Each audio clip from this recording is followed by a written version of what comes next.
যিকোনো মুহূৰ্ততে অসম আৰু অৰুণাচলৰ টিৰাপৰ মাজত বিচ্ছিন্ন হ'ব পাৰে যাতায়াত। ভূমিস্খলনৰ ফলত বিধ্বস্ত হৈ পৰিছে ৩১৫A ৰাষ্ট্ৰীয় ঘাইপথ। ভূমিস্খলনৰ পিছতে দিহিং পাটকাই ৰাষ্ট্ৰীয় উদ্যানৰ মাজেৰে যোৱা 315A ৰাষ্ট্ৰীয় ঘাইপথটো মেৰামতি কৰাৰ প্ৰচেষ্টা অব্যাহত ৰাখিছে বিভাগীয় কৰ্তৃপক্ষই। নেৰানেপেৰা বৰষুণৰ ফলত পথটোৰ খহনীয়া ৰোধ কৰিবলৈ এতিয়া সক্ষম হোৱা নাই বিভাগীয় কৰ্তৃপক্ষ।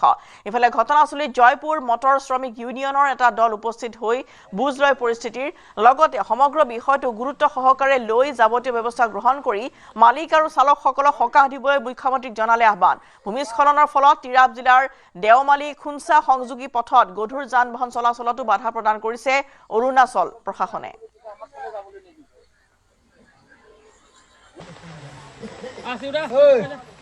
আমিতো ড্ৰাইভাৰৰ গাড়ী চলাওঁ সদায় দিন, কিন্তু এই ৰাস্তা যেতিয়া ব্লক হোৱাৰ পৰা আমাৰ বহুত অসুবিধা চলি আছে। গাড়ী আমাৰ সেইফালে থব লগা, বাইচাঞ্চ যাব লগা নাই। কিন্তু বৰ্তমান এতিয়া প্ৰায়ভাগ গাড়ী চলি আছে লোড গাড়ী, কিন্তু আমাৰ 6 চকা গাড়ীকে বন্ধ কৰি থৈ দিছে। সেইকাৰণে মামাক অনুৰোধ কৰিছো যাতে অলপ সোনকালে আমাৰ ৰাস্তাটো ঠিক কৰি দিব পাৰে।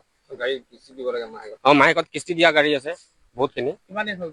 বহি টকাত এই 15 দিন মান হৈ গ'ল। লোকচান মানে প্ৰায় এতিয়া আমিতো ডেইলি কৰ্ম কৰি থকা মানুহ, এতিয়া গাড়ী নচলিলে আমাৰ পেটে ভাতে খোৱা মানুহ, খাম কেনেকে তাৰ প্ৰতি মই লক্ষ্য ৰাখি দিছোঁ। এতিয়া উপায় নাই যে আমি গাড়ীটো ইয়াত থৈ দিব লগা হৈছে। এতিয়া অহা যোৱাৰ কাৰণে বহুত অসুবিধা আমাৰ মানে চব এতিয়া ৰাস্তাটো যেতিয়ালৈকে বনাই নিদিয়ে তেতিয়ালৈকে আমাৰ মানে গাড়ী এতিয়া চলা বোলা বন্ধ হৈ গৈছে। তাৰপাছত এতিয়া গাড়ী ইনষ্টলমেণ্ট আছে, গাড়ীটো কাগজ চাগজো বনাবলৈ আমি ক'ৰ বনাম। এতিয়া গাড়ী এফালে যেতিয়া গাড়ী আমাৰ চলিব তেতিয়া আমি ধৰি লওক 2 টকা কমাই কিনি ইনষ্টলমেণ্ট দিব পৰা হ'ব। চলিব দিগদাৰ হৈছে। এতিয়া দেখিছো এইফালে দেখিছে গাড়ী এতিয়া দুনিয়াবোৰ সৰু গাড়ীবিলাক আহি আছে লোড গাড়ী লৈ, কিন্তু খালি আমাৰ 6 চকা এইবিলাক গাড়ীখিনিয়ে বন্ধ হৈ আছে।